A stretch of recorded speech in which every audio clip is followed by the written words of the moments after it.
face. We up on next and flex with no my name, not man when I let you flex. Really talk, really talk. I'm back in the chair on my face. That's where you go. Let's do it. I'm got it in the map. I'm trying to play.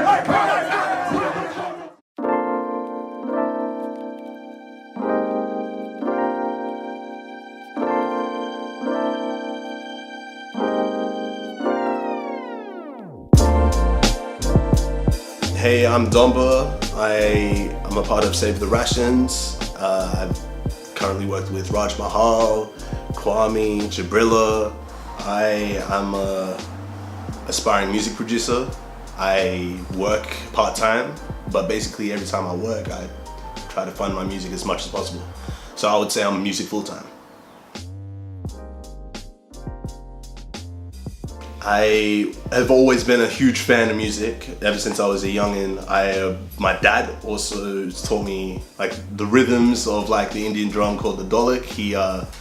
My mom got me into hip hop, but I really got into music when I got into high school, and I bumped into a friend that music produced. And I didn't actually know at the time, but he showed me this track he made, and he goes, "I made this," and I was like, "What? You can actually do this?" And he's like, "Yeah, I'll give you a copy of the program." And that was Fruity Loops, by the way.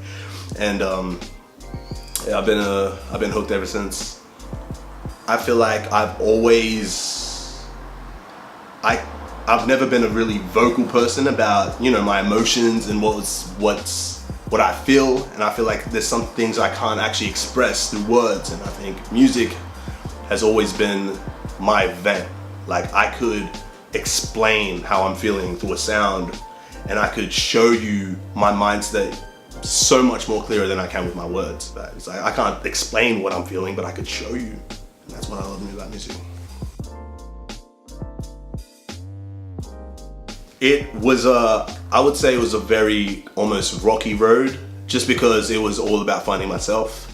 I've always tried to, you know, find my sound, find my identity. It was all just like up and down, just because I didn't really have anyone to look up to. But as time progressed, more and more my friends, more and more my people came through, they supported me, and then it made the journey so much more fluent.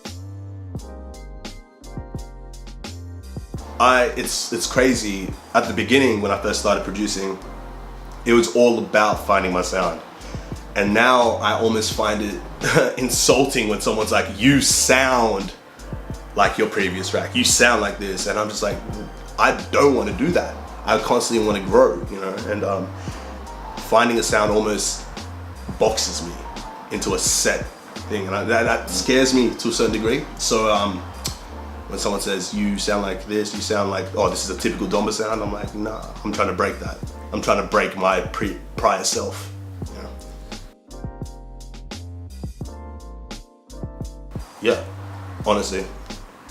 Everything, like, it's just being aware that like this is for me. I think that has just made me more aware of other creative things in life. For example, like, I would just be sitting outside and the most littlest things would inspire me, when before it was only that medium. For example, music could only inspire music. But like, the more you do this, the more you look out and the more you're inspired by other things. For example, conversation. Like, you can be talking to someone like, damn, I might make a track like off a conversation. I might actually just go outside, take a walk, and then come back and make a banger. You know what I mean? Like, stuff like that. Like, the conversion into music is like the most beautiful thing.